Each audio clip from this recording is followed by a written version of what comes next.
আসসালামু আলাইকুম প্রিয় শিক্ষার্থীরা, তোমাদেরকে আরও একবার স্বাগতম আমাদের ফাবা অনলাইন ক্লাসে। আজকে আমি অষ্টম শ্রেণীর গণিত বিষয়ের সপ্তম অধ্যায় নিয়ে, যেটা আমাদের ক্লাস 8-এর জন্য একদম নতুন টপিকস, এবং তোমরা যেহেতু ক্লাস 9-এ উঠবে, পরের বছরের জন্য খুব ইম্পর্ট্যান্ট একটা টপিকস সেট, যেটা আমাদের প্রথম ক্লাস। আমরা দুইটা ক্লাসে ভাগ করেছি সেটকে। আজকে একটা ক্লাস নেব, ইনশাল্লাহ আগামীকাল আরেকটা ক্লাস নেওয়ার চেষ্টা করব। তো প্রথম ক্লাসে আমরা শিখব 3টি পয়েন্ট নিয়ে, বা 3টি পয়েন্ট সম্পর্কে আলোচনা করব। সেট কি, সেটের প্রকাশের কয়েকটি পদ্ধতি আছে, আর সেটের প্রকারভেদ। আচ্ছা, এই 3টি বিষয় নিয়ে আমরা আজকে আলোচনা করব ইনশাল্লাহ। প্রথম থেকে সবাই মনোযোগ দিয়ে ক্লাসটা দেখার চেষ্টা করবে। প্রথমে আমরা সেট কি এটা যদি জানতে চাই, আমরা সেট কথাটার সাথে বাস্তবে খুব কমন একটা কথার মিল আছে, যেমন ডিনার সেট, এক বইয়ের সেট, বিভিন্ন কিছুর একই জাতীয় বা একই গোত্রের জিনিসগুলোকে আমরা একসাথে কি বলি, সেট। যেমন কাপের 6টা সেট হয়, ডিনার সেটের 32টা পিস, 28 পিস, 36 পিসের একটা সেট হয়, বইয়ের একটা সেট হয়, ক্লাস 9-এর সবগুলো বই একসাথে হলে একটা সেট হয়। তো এই কথার সাথে আমাদের এই গণিতের সেটের পুরোপুরি মিল বলবো আমি আছে কিভাবে। এখানে দেখো, সংজ্ঞায়িত করার জন্য আমি একটা লাইন লিখেছি, সেখানে হলো বাস্তব কথাটা ইউজ করেছি আমি, আর চিন্তা জগতের কথা ইউজ করেছি। বাস্তব জগতে আমরা যত জিনিস আমরা দেখি, বা সংখ্যাভিত্তিক হোক, বস্তুভিত্তিক হোক, আর চিন্তা জগতেও আমরা যা চিন্তা করি, এই বাস্তব আর চিন্তা জগৎ, দুইটা জগতেই মধ্যে কোনো জিনিসকে যদি তুমি, বা কোনো সংখ্যাকে যদি তুমি সুসংজ্ঞায়িত করো বা সজ্জিত করো, এই বস্তুর বা সংখ্যার যে সমাবেশ মানে একত্রে রাখাটা, যেটাকে আরও সহজভাবে আমরা বলি কি, সমাবেশ বা এই সংগ্রহটাকে আমরা কি বলি, সেট বলি। আচ্ছা, তো এটার সাথে আমাদের এই বইয়ের সেট, বাস্তবের চিন্তা জগতের জন্য সংখ্যা হতে পারে।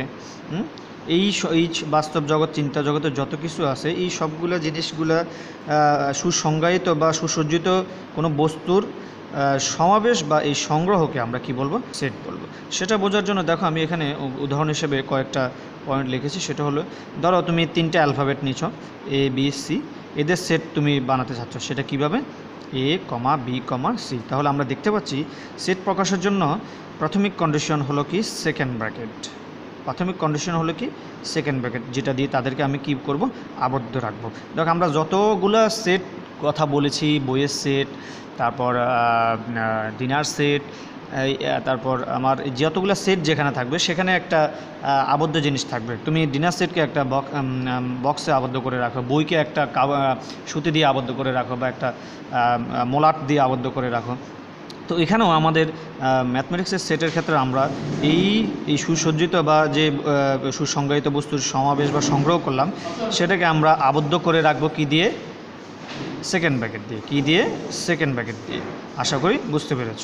তো এবার আসো আরেকটা যদি এক্সাম্পল দেখাই, নদ নদীর সেট। আমার দেশে অনেকগুলো নদী আছে, আমি 4টা নদী নিলাম, তিস্তা, মেঘনা, পদ্মা, যমুনা। এই 4টাকে আমি একটা সেট বানালাম। আবার আরও অনেক নদী আছে, সেটাকে আলাদা আলাদা সেট বানাতে পারবো। আমি কয়টা সেট বানাবো সেটা আমার ইচ্ছে মতো। হ্যাঁ, অনেক সময় এখানে যেরকম বলা আছে এ বি সি পর্যন্ত, আমার চাইলে আমি ডি পর্যন্ত নিতে পারি, 6 পর্যন্ত, এফ পর্যন্ত নিতে পারি, জেড পর্যন্ত নিতে পারি। সেটা আমি কতটুকু পর্যন্ত তাকে রাখবো তার উপর ডিপেন্ড করবে।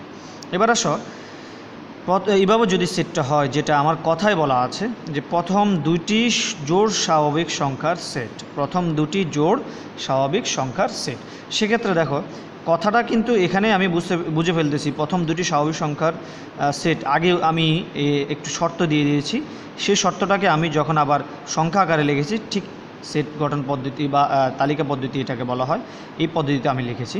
আমরা যদিও সেটের প্রকাশের পদ্ধতি সম্পর্কে জানতে গেলে এই কথার সাথে আরও ডিটেলস জানতে পারবো, কথার সাথে পরিচিত হব। তো মোট কথা হলো, তোমাকে যদি কেউ বলা হয় সেট কি, সেটের বোঝার উপায় কি, আমরা এটা বলবো, আমি জগতে যত কিছু চিন্তা করি বা দেখি, এই সবগুলোকে যখন আমার ইচ্ছা মতো আমি সাজাবো, সংজ্ঞায়িত করব, সমাবেশ করব বা সংগ্রহ করব, সেটা সুসংজ্ঞায়িত হতে, মানে সুসজ্জিত হতে হবে বা সুসংজ্ঞায়িত হতে হবে। যেমন এ বি সি, আমি এটাকে যদি সংজ্ঞায়িত সুসজ্জিত সংজ্ঞায়িত কথাটা যখন মিল রেখে বলি, আমি এখানে বড় হাতের এ দিলাম, বড় আবার ছোটো হাতের বি দিলাম, আবার ছোটো হাতের বি দিলাম, ছোটো হাতের এ দিলাম, এরকম উল্টোটা পাল্টা হলে সেটা কি দেখা যাবে, খারাপ দেখা যাবে। সে কারণে সুসংজ্ঞায়িত বা সুসজ্জিত হবে কি, আমি ছোটো হাতের অ্যালফাবেটগুলো লিখলাম, ছোটো হাতের অ্যালফাবেট। আবার যদি আমি বড় হাতের লিখি তাহলে বড় হাতেরগুলো।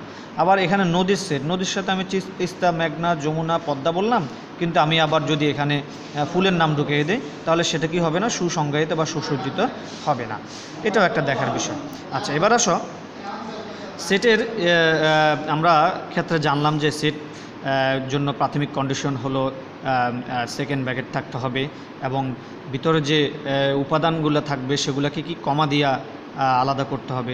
তো সেক্ষেত্রে আমরা সেটের উপাদানগুলোকে কী কোনগুলো বলবো, সেটের উপাদান হলো ভিতরে যে সংখ্যা বা বস্তু থেকে তুমি বা বস্তু হোক, সংখ্যা হোক বা কোনো কিছুর নাম হোক, যেগুলোকে তুমি কমা কমা দিয়ে আলাদা আলাদা করে রাখতেছো সেগুলোকে আমরা কি বলবো, ওই সেটের উপাদান বলবো, সেটের উপাদান বলবো। এবার আসো সেট প্রকাশ করার জন্য আমরা নিচে দেখব কয়েকটা পদ্ধতি আছে, কিন্তু তার আগে শুধু প্রকাশ যখন বলবো তখন আমরা সাধারণত কথার মাধ্যমে প্রকাশ করতে বলতে পারি, আর শুধু সরাসরি সংখ্যা বা অ্যালফাবেটের মাধ্যমে প্রকাশ করতে পারি। তো এখানে প্রকাশ বলতে আমি বোঝাচ্ছি যে এই সেকেন্ড ব্র্যাকেট থাকবে, তার ভিতরে উপাদানগুলো কমা দিয়ে আবদ্ধ থাকবে, এই ব্যাপারগুলোকে বলা হচ্ছে। এবার আসো প্রকাশের জন্য আরেকটা স্পষ্ট হলো প্রকাশ বা যেটাকে আমি সহজে বলতে পারি এই যে এ বি সেট নাম দেওয়া, প্রকাশটাকে আমি বোঝাচ্ছি হলো নাম দেওয়া, এখানে প্রকাশটাকে বোঝাচ্ছি নাম দেওয়া। যদি আমরা নিচে সেট প্রকাশের পদ্ধতি কি সেটা সম্পর্কে জানবো, কিন্তু এখানে প্রকাশ উপাদান এবং প্রকাশের মধ্যে মিল রেখে বলতেছি। সেটা হলো ধরো এবিসি সেট, তুমি বলেছো সেকেন্ড ব্র্যাকেট এ কমা বি কমা সি, এই এবিসি সেটের একটা নাম হবে, সেই নামটাকে আমি প্রকাশ হিসেবে বলতে চাচ্ছি। তাহলে এখানে আমি এটাকে এভাবেও লিখতে পারি যে আমি এই সেটটার নাম দিলাম কি এ, এই সেটটার নাম দিলাম কি এ এবং তার উপাদানগুলো কি এ বি সি। এই সেটটাকে আমি প্রকাশ করলাম কি দিয়ে, ক্যাপিটাল এ দিয়ে। তাহলে আমরা বলতে পারি আমরা সেটকে ইংরেজি বর্ণমালার বিভিন্ন অক্ষর এ বি সি থেকে শুরু করে জ্যাড পর্যন্ত, অথবা ছোট বর্ণমালা যে কোনো ক্যাপিটাল লেটার, স্মল লেটার, যেটা হোক না কেন, যে কোনো দিয়ে অক্ষর দিয়ে আমরা প্রকাশ করতে বা যে কোনো বর্ণ দিয়ে আমরা প্রকাশ করতে পারি, সেটা একটা নাম দেওয়া, আর কিছু না। তো আশা করি বুঝতে পেরেছো সেটের সংজ্ঞা কি। এবার আসো আমরা সেট প্রকাশ করার জন্য আমরা কী কী পদ্ধতি আছে সেটা সম্পর্কে একটু জানবো। মূলত সেট প্রকাশের দুটি পদ্ধতি আছে, একটা হলো তালিকা পদ্ধতি, আরেকটা হলো সেট গঠন পদ্ধতি। তাহলে দুটো পদ্ধতির সাথে আমরা এখানে দেখে ফেলেছি, কিন্তু সেটাকে ভালো করে আইডেন্টিফাই করাটাই হলো এখন কাজ। সেট তালিকা পদ্ধতি এসে আমি যে পয়েন্টটা লিখেছি কি এখানে উপাদানটা কি থাকে, সুনির্দিষ্ট থাকে, উপাদানটা কি থাকে, সুনির্দিষ্ট থাকে। যেমন আমি এর মান বা এই সেটের নাম বললাম 1 2 3 ফিক্সড, তাহলে আমি নির্দিষ্ট করে দিলাম এই সেটের উপাদান কি 1 2 3। অথবা বি ইজ ইকুয়াল টু আমি লিখলাম এক্স ওয়াই জেড, এখানেও ফিক্সড করে বলা আছে বি সেটের উপাদান কি এক্স ওয়াই জেড, যেটা আমি সরাসরি দেখতে পাচ্ছি। কিন্তু সেট গঠন পদ্ধতিতে যখন আসবো, দুইটা পদ্ধতি আগে বলেছি, তালিকা পদ্ধতি আর সেট গঠন পদ্ধতি। সেট গঠন পদ্ধতি যখন আমরা আসব তখন এক্ষেত্রে উপাদান কি সুনির্দিষ্ট থাকে না। সুনির্দিষ্ট মানে হলো এরকম সরাসরি বলে দেওয়া থাকবে না 1 2 3 বা এক্স ওয়াই জেড। আর দ্বিতীয় যে কন্ডিশন সেটা হলো উপাদান নির্ধারণের উপাদান সুনির্দিষ্ট থাকবে না, কিন্তু নির্ধারণের জন্য উপাদান কি হবে সেটা নির্ধারণের জন্য আমার কি দেওয়া থাকবে, একটা শর্ত দেওয়া থাকবে। কি দেওয়া থাকবে, একটা শর্ত দেওয়া থাকবে। যেমন এখানে আমি বললাম এই সেটের নাম দিলাম ওই উপাদানগুলা, যে উপাদান ওই এক্সগুলো দিয়ে বোঝানো হয়েছে, সংখ্যা বোঝাতে পারে, কোনো বস্তু বোঝাতে পারে, এরকম নদ নদী বোঝাতে পারে। ওই এক্সগুলা, যে এক্সগুলা কি স্বাভাবিক জোড় সংখ্যা, স্বাভাবিক জোড় সংখ্যা। এক কথায় আমি এখানে লিখেছি এক্স, যেমন আরও সহজভাবে বোঝানোর জন্য তোমার যদি এটা বলি যে ওই সেটগুলা যেটা কি প্রথম দুটি জোড় স্বাভাবিক সংখ্যাকে নির্দেশ করে, তখন আমি কি লিখেছি 2 আর 4, কিছুটা এরকম। জাস্ট এখানে এ দিয়ে আমি বলছি এর উপাদান হলো ওই এক্সগুলা, কোন এক্সগুলা, ওই এক্সটা কি স্বাভাবিক জোড় সংখ্যা বোঝাচ্ছে, এক্স দিয়ে কী বোঝাচ্ছে, স্বাভাবিক জোড় সংখ্যা বোঝাচ্ছে। কিন্তু আবার শর্ত হলো স্বাভাবিক জোড় সংখ্যাটা এই এক্সটা কত থেকে ছোট হবে, 10 থেকে ছোট হবে। তাহলে এখানে কন্ডিশন হলো আমার কয়টা, 2টা। শর্ত হলো কয়টা, 2টা। প্রথম শর্ত হলো স্বাভাবিক জোড় সংখ্যা হতে হবে। স্বাভাবিক জোড় সংখ্যা আমরা কি জানি, 2 4 6 8 10 12 এগুলা জানি আমরা। এটার কোনো শেষ আছে না, শেষ নেই, অসীম। তো সেক্ষেত্রে কন্ডিশন তারা দিয়ে দিয়েছে কতটুকু পর্যন্ত নিতে পারবো? 10-এর চেয়ে ছোট। দেখো এই চিহ্নটা সম্পর্কে নিশ্চয়ই আমরা অবগত। এটাকে বলা হয় হলো লেস দেন। এটাকে বলা হয় কি? Less than. যে এক্স, ওই স্বাভাবিক জোড় সংখ্যাগুলা, ওই এক্সগুলা 10-এর চেয়ে কী হবে? ছোট হবে। তো সেক্ষেত্রে আমরা তার উপাদানগুলো কি বলতে পারি? যে এই ইকুয়ালটা আমরা কি লিখতে পারি? এই ইকুয়াল লিখতে পারি স্বাভাবিক জোড় সংখ্যা 2, 4, 6, 8। আমি 10 নিতে পারবো না, 8ই শেষ। কেন? এই চিহ্ন দিয়ে বোঝা হলো 10-এর ছোট, আমরা নিশ্চয়ই জানি। আর এটার নিচে যদি আমি এভাবে এই সমান একটা চিহ্ন দিতাম, তাহলে সেক্ষেত্রে বোঝা হলো 10-এর ছোট কিন্তু 10 সহ। নিশ্চয়ই বুঝতে পেরেছ? তাহলে সেক্ষেত্রে আমার এই সেট গঠন পদ্ধতি থেকে আমি তালিকা পদ্ধতিতে তাকে নিয়ে আসলাম। আমরা অনুশীলনীতে দেখব বা এমসিকিউ হিসেবে আমাদের পরীক্ষায় আসবে, সেট গঠন পদ্ধতিভাবে দেওয়া আছে সেটাকে তালিকা পদ্ধতিতে প্রকাশ করো, আবার তালিকা পদ্ধতিতে দেওয়া আছে সেটাকে সেট গঠন পদ্ধতিতে প্রকাশ করো। এই টাইপের কাজ আমরা কাজ হিসেবে দিব।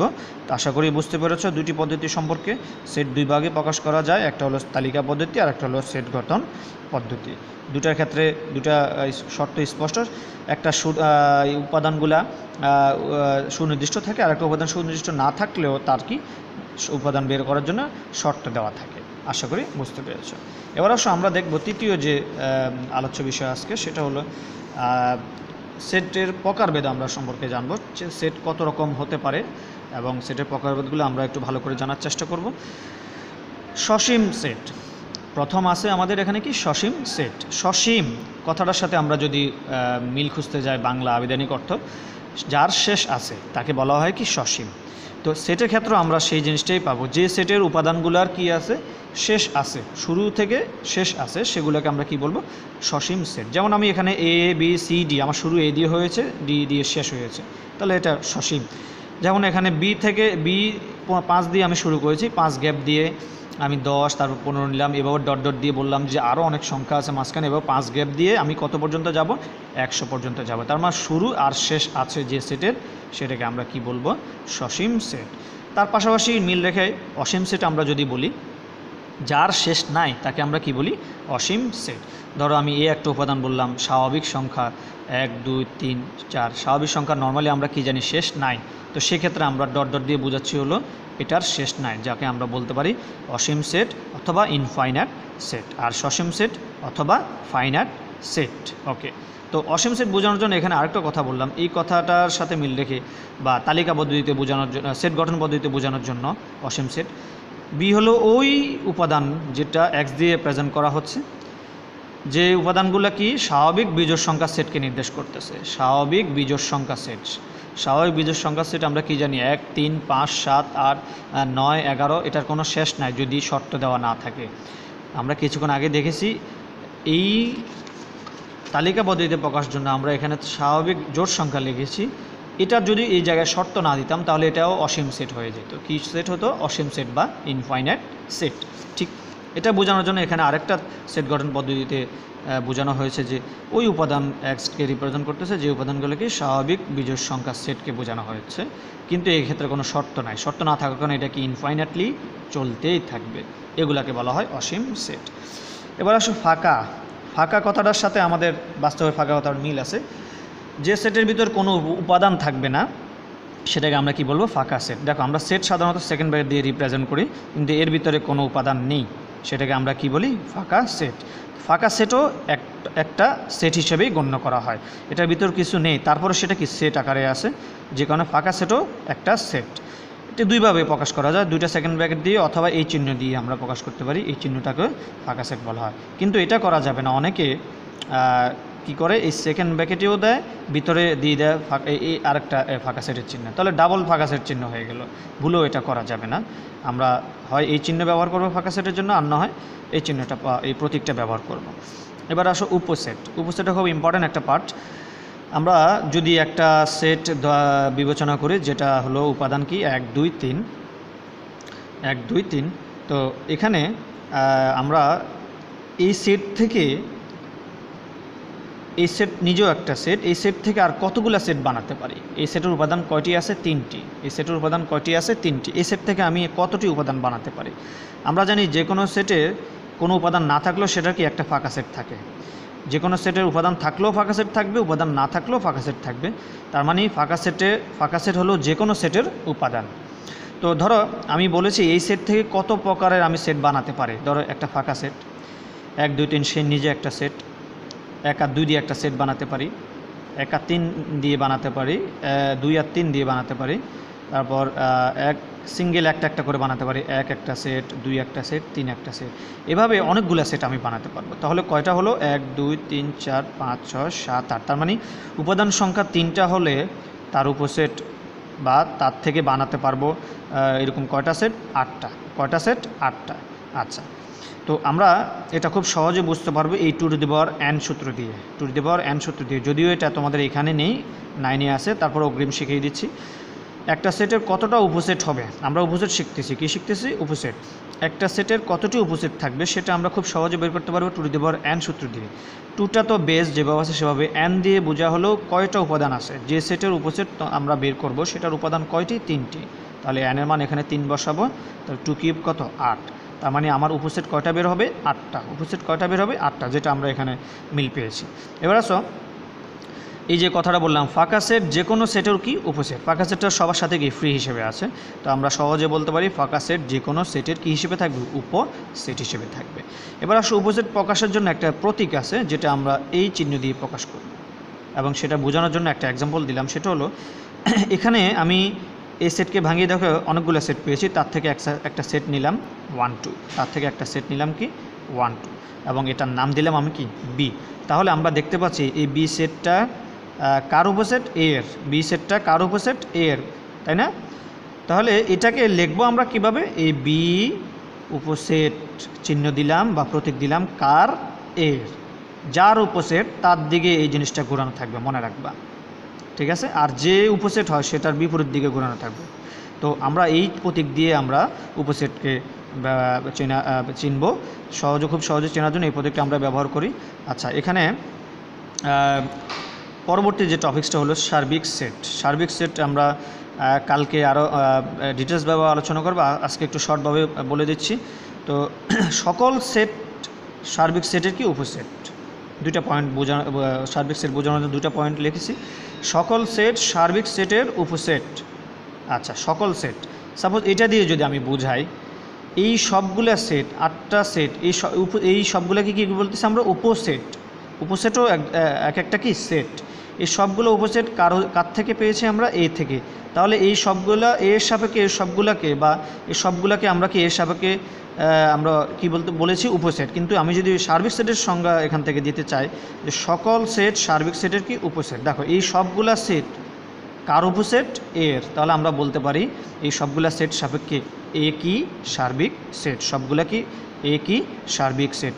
এটা আমি এই সেট দিয়ে বুঝালাম, কিন্তু আমরা খুব সহজে যদি আরও বুঝতে চাই, যেমন বলা হলো ফরিদ আহমেদ ভূঁইয়া একাডেমিতে ক্লাস 9-এর এতগুলো স্টুডেন্ট আছে, ক্লাস 9-এর স্টুডেন্ট যতজন আছে তাদের একটা সেট বানালাম, কিন্তু এই 9-এর সেটটা কোত্থেকে আসছে?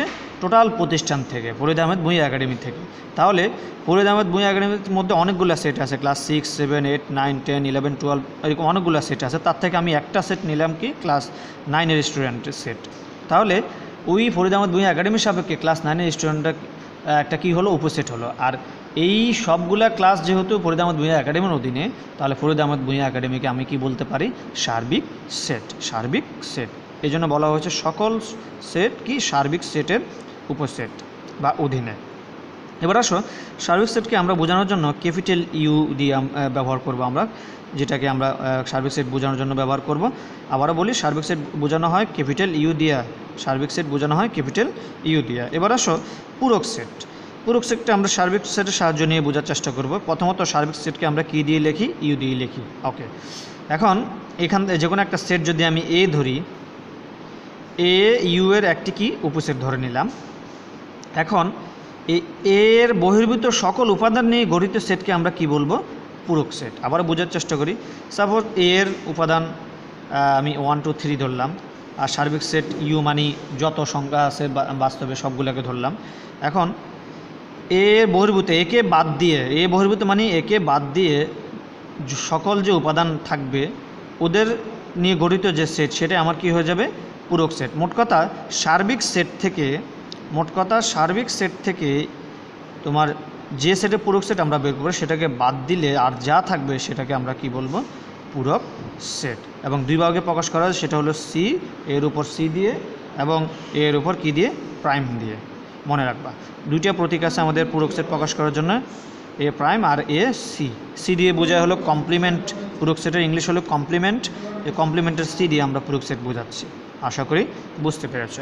তো এখানে আরেকটা ছোট পয়েন্ট রয়ে গেছে, যেটা আমি বক্স আকারে লিখেছি কিন্তু বলতে ভুলে গেছি, সেটা হলো এই বক্সের কথাটা, যে এক্স বিলংস টু এ, আমি তার নাম বললাম কি, বিলংস টু এ। এটা কখন আমরা ব্যবহার করব, আমরা পরবর্তী ক্লাসে গেলে এটার বিশদ ব্যবহার করব। এটা কীভাবে বোঝানো হয়, সাপোজ এখানে তুমি একটা সেট বলেছ এ বি সি, এই সেটের 3টি উপাদান, এই সেটের কয়টি উপাদান, 3টি উপাদান এ। এখন ধরো এটা হারিয়ে গেছে, হারিয়ে গেলে তাকে বলা হচ্ছে এটা কার সেট, কার সেট, কার সেট। তখন কেউ একজন বলল এই চিহ্ন দিয়ে, এ বিলংস টু এ। ইংলিশে বিলংস টু বলতেছি, বিলংস টু মানে অধীনে, কার অধীনে বা কার সেট, এটা বোঝার জন্য আমরা এই চিহ্নটা ইউজ করব, যেটাকে বলা হয় বিলংস টু অথবা অধীনে। দেখো এখানে এই উপাদানটা নিলে আমরা এটা কার অধীনে বা এটা কার উপাদান, এটা বোঝার জন্য আমরা কোন চিহ্নটা ব্যবহার করব, এটা। একইভাবে আমি লিখতে পারি বিটা কার উপাদান, এ এর উপাদান, বা A belongs to B belongs to A. একইভাবে সির জন্য আমরা সি বিলংস টু এ। আশা করি বুঝতে পেরেছ। তো আমরা সেট সম্পর্কে আজকে যা শিখলাম, খুব বেসিক কথাগুলো আমরা আজকে মনে রাখার চেষ্টা করব। পরবর্তী ক্লাস আগামীকাল যদি আমাদের পরের দ্বিতীয় ক্লাস যেটা আসবে, সেটা প্রথম ক্লাসের সাথে সম্পৃক্ত থাকবে। কারণ এই ক্লাসের উপর ডিপেন্ড করে আমি সেকেন্ড ক্লাসটা নিব সেটের। দুইটা ক্লাসে বিভক্ত করার কারণ হলো যেন সেটটা তোমাকে ভালো করে এই ক্লাস 8-এ থাকতে একটু আইডিয়া দিতে পারি। ক্লাস 9-এ গেলে সেটের আমাদের জেনারেল ম্যাথ এবং হায়ার ম্যাথ দুই জায়গায় আছে, যে কারণে ক্লাস 8-এ থাকতে সেটটা আমরা ভালো করে শিখলে 9-এ ইনশাল্লাহ সমস্যা হবে না। তো সেটের পরবর্তী ক্লাসের শুভেচ্ছা জানিয়ে এখানে শেষ করতেছি। আল্লাহ হাফেজ।